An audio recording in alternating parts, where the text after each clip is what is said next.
របៀបបន្ថែមសិស្សនៅក្នុងថ្នាលបឋម PLP ចំនួនថ្មីចូលមកដល់ថ្នាលបឋមសូមជ្រើសសិស្សរួចចុចថ្នាលបឋមចំនួនថ្មីបន្ទាប់មកចុចលើ Profile ហើយជ្រើសរើសពាក្យគ្រប់គ្រងសិស្ស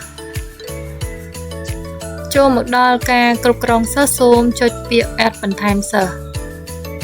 ចឹងបន្ទាប់ពីចូលមកដល់ហ្នឹងហើយសូម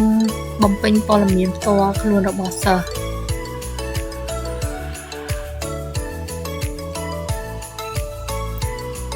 ដូចជាឈ្មោះអ្នកប្រើប្រាស់នេះអញ្ចឹងលោកគ្រូអ្នកគ្រូអាចវាយឈ្មោះបែបមានលេខមានអក្សរឬក៏កាត់អីតិចតួចធ្វើម៉េចកុំឲ្យពាក្យនឹងជាន់គ្នាអ្នកប្រើប្រាស់នឹងជាន់គ្នាទៅអ្នកប្រើប្រាស់ផ្សេងទៀតហើយសម្រាប់លេខសម្ងាត់អីក៏យើងដាក់ឲ្យបាន8ខ្ទង់ដែរហើយមិញហ្នឹងគឺវារៀង error ដោយសារតែឈ្មោះហ្នឹងដូចជាធ្លាប់វាយអញ្ចឹងខ្ញុំបន្ថែមវាយបន្តិចហើយដូរលេខបន្ទាប់មកយើងពេញតាមព័ត៌មានរបស់គាត់ណា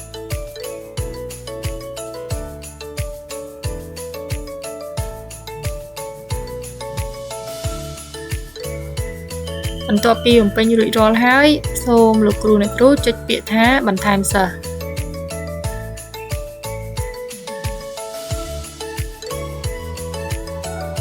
ចាអញ្ចឹងការបន្ថែមសិស្សយើងគឺជោគជ័យហើយ